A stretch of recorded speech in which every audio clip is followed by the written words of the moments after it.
Okay, let's talk sprouting seeds. Broccoli sprouts are one of the most nutrient-dense foods on the planet. Let's talk about what you might need.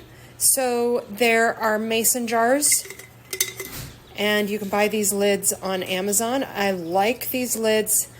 I know they're plastic, but they've got a nice stainless steel mesh that doesn't rust. I've bought a lot of metal lids with the stainless steel mesh, and they still over time start to rust. And so I've progressed towards using these. You get them in packs of a couple, and it just fits to any quart, or even you could do 2-quart, the wide mouth mason jars. So you need a screen top, and day one you just need your seeds. So I have my broccoli sprout seeds.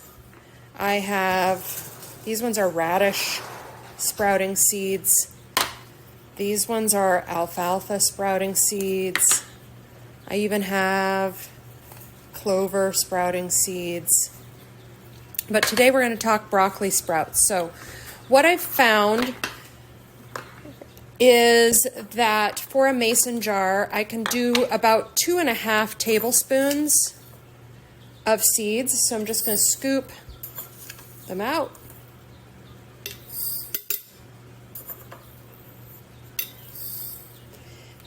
And then all you have to do day one is you put the lid on,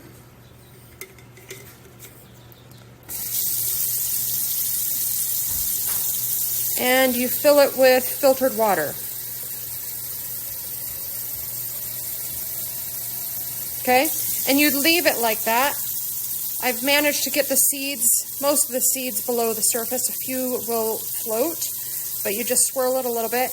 And literally you would leave it on the countertop, soaking like this, with water full, for overnight, 12 hours type thing. You're just going to soak the seeds to start with. This goes for any seed you're doing, but right now I'm doing broccoli sprouts. So then the next morning you're going to come, and these are going to be soaked for overnight. And what you do is you dump them out, you shake the water off, you fill it, you rinse it. I usually only fill about halfway, just get them really swirly and rinsed. And I'll rinse it. Sometimes different seeds will leave a color to the water, like a stain to the water. So I will rinse a few times till they're running clear when I rinse them out. But then you have all these seeds that are stuck in the bottom. Let's see if I can see it this way. I'm gonna let it drip a little bit more. But if we look at this way, they're all stuck against the mesh, and that's gonna block air from getting into the vent, into the airflow, and you do want some airflow. So what I do is I tend to shake my seeds all around the jar, okay? And then I leave them resting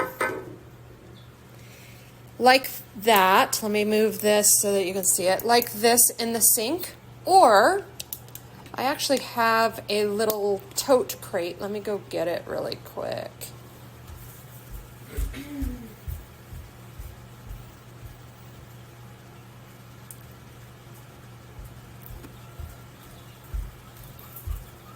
So here's an IKEA tote crate. And so it's got like a cutout on the front side. Often what I do is set it right in there, and it'll go on my counter.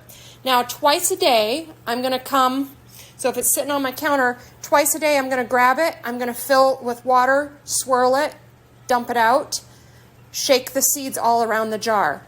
And in three-ish days you can start eating the sprouts. I have some sprouts that are 4 days old that I'll show you in just a second.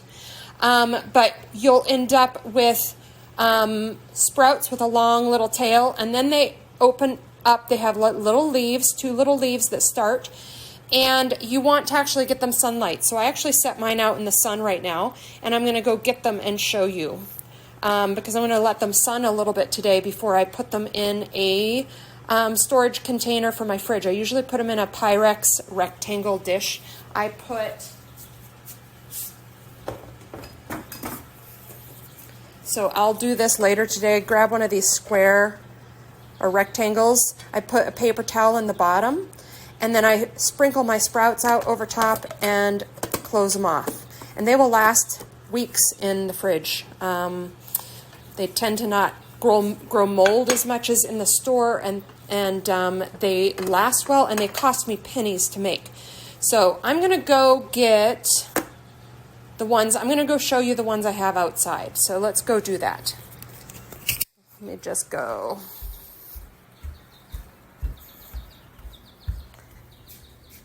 And it's very important to have a sleeping dog. He doesn't even move when we try to step on him accidentally. Barely flinches. Anyways, I go outside. I have my sprouts sitting out on the grass, and these are 4 days old, okay? So I'll let them get sun a few times today. This is a different sprouting jar. Let me find, so there's the lid. I don't remember, I believe I got this on Amazon. It's a much bigger jar. Like, you can see how many sprouts I have here. It's a huge amount. But when you lay them out in the sun, they get greener leaves, and they harness the power of the sun. Now, you don't want to grow them too much. So you can see the long tails going on there. You don't want to grow them too much. So today I will harvest these and put them in the fridge, but not before I let them have some sunshine out here. So they're sitting out on the grass. Every now and again I'm coming out and rotating them. This is an optional step, by the way. Something to know about this lid, I just want to show you. It has rusted, even though it's stainless steel. Do you see how inside there's like a plastic thing, and then inside that it has rusted a bit, but the screen hasn't rusted, so I haven't gotten rid of it because currently it's still doing well enough. But I've found a lot of the stainless steel ones that are cheap stainless steel really don't last that well, and that's why I've gone to those plastic rimmed lids. So that's the basics of sprouting. So twice a day, you got to rinse these seeds. Twice a day, I'll just fill and rinse. So these need to actually soak because I haven't soaked them. But for right now, I'm just going to fill them with filtered water. If you have filter coming out of your tap, that's great. I don't. My filter is over here, my Berkey over here, and I have my distiller over there, and I will fill with distilled remineralized water, and I will fill this and soak it. I showed you with the sink just for demonstration purposes, and but normally I will sprout with filtered water because I don't have a whole house filter yet. Someday maybe, but if you do have a whole house filter, or you have an under the sink filter just for your kitchen sink, then that's great. And I have a chicken that's laid an egg outside. I can hear the celebrations. That's the sprouting 101, guys. It's really quite simple. As you can see, they stay really nice on the. You don't want to actually.